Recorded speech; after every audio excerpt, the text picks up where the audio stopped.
আসসালামু আলাইকুম। হ্যালো দর্শক, welcome back to my channel. আজকের রেসিপি সুইট নান, যেটা আমি টক দই, ইস্ট, বেকিং পাউডার কিংবা বেকিং সোডা ছাড়া তৈরি করব। মাত্র 5 মিনিটে আপনারা নরম তুলতুলে এই নানটা তৈরি করতে পারেন। নাস্তায়, সেহরি কিংবা ইফতারের টাইমে অল্প সময়ে এই মজাদার নানটা আপনারা তৈরি করে নিতে পারবেন। কি বিশ্বাস হচ্ছে না? চলুন তাহলে দেখে নিই রেসিপিটির পুরো প্রস্তুত প্রণালী। এর জন্য প্রথমে আমি একটা বোলের মধ্যে নিয়ে নিচ্ছি 1.5 কাপ পরিমাণ ময়দা। চাইলে আপনারা এটা আটা দিয়েও তৈরি করতে পারেন। এখন এর মধ্যে আমি দিয়ে দিব 1/4 কাপ পরিমাণ গুঁড়া দুধ, দিয়ে দিচ্ছি প্রায় 1/4 কাপ পরিমাণ চিনি, স্বাদ মতো লবণ। এইখানে আমি একটা নিয়েছি ইনোপেক, যেটা আপনারা যে কোনো ওষুধের দোকানে পেয়ে যাবেন। সম্পূর্ণটা দিয়ে দিলাম। এখন সবকিছু একসাথে ভালোভাবে মিশিয়ে নিব।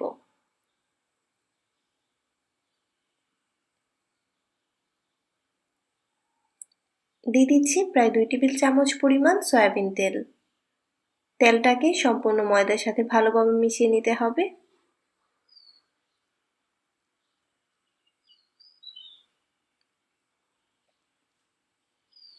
এইখানে আমি নিয়েছি কুসুম গরম পরিমাণ পানি। অল্প অল্প পানি অ্যাড করে আমি একটা সফট ডো তৈরি করে নিব।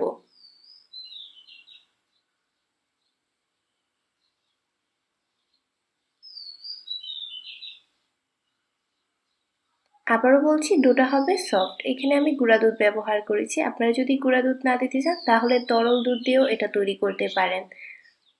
লক্ষ্য করুন, ডোটা তৈরি হয়ে গেছে। আমি হাতের মধ্যে সামান্য তেল লাগিয়ে তারপর আবারও 2-3 মিনিট ভালোভাবে ময়ান করে নিয়েছি। এখন এই ডোটা থেকে আমি রুটি তৈরি করব। এটাকে আমি সমান ভাগে ভাগ করে নিচ্ছি। আপনারা যতটুকু ছোট বড় করে তৈরি করতে চান সেই অনুপাতে ভাগ করে নেবেন। আমি সবগুলো বল তৈরি করে নিয়েছি। একটা আমি পাতলা করে বেলে নিব, আর পুরুত্বটা কতটুকু থাকবে আমি আপনাদের দেখিয়ে দিব। চেষ্টা করবেন গোল করে তৈরি করার জন্য, এতে দেখতে ভালো লাগে। এই যে দেখুন হয়ে গেছে, আর পুরুত্বটা ঠিক এরকম থাকবে। আমি চুলার মধ্যে প্যানটাকে আগে থেকে মিডিয়াম টু লো হিটে গরম করে নিয়েছিলাম। একটা দিয়ে দিলাম, চুলার আঁচটাকে মিডিয়াম টু লোতে রেখে ভেজে নেব। আমি উপর থেকে সামান্য একটু তেল ব্রাশ করে দিচ্ছি। আপনারা চাইলে এখানে বাটার, ঘি যে কোনোটা ব্যবহার করতে পারেন, যেটা আপনাদের হাতের কাছে আছে। আর চাইলে কিন্তু বাটার, ঘি, তেল ছাড়াও এটা ভেজে নিতে পারেন। এটা অনেক ফুলবে আর ঠিক এরকমই সফট হবে। দেখুন চারপাশ থেকে এটা কতটা ফুলেছে।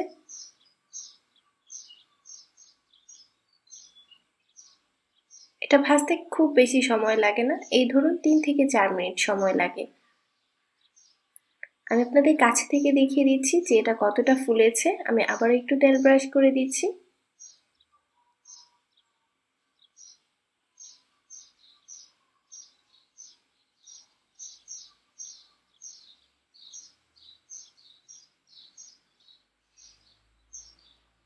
অল্প সময়ে যদি এই নানটা তৈরি করতে চান তাহলে এটা বাসায় ট্রাই করতে পারেন। আশা করি সবাই পছন্দ করবে। লক্ষ্য করুন 2 পাশ থেকেই ভাজা হয়ে গেছে। এখন এটাকে আমি উঠিয়ে নেব। ঠিক এরকম ভাবে আমি বাকি সবগুলো ভেজে নেব। একইভাবে আমি সবগুলো তৈরি করে নিয়েছি। দেখুন এগুলো কতটা ফুলেছে আর খুবই সফট। আমি আপনাদের দেখিয়ে দিচ্ছি। এই যে দেখুন,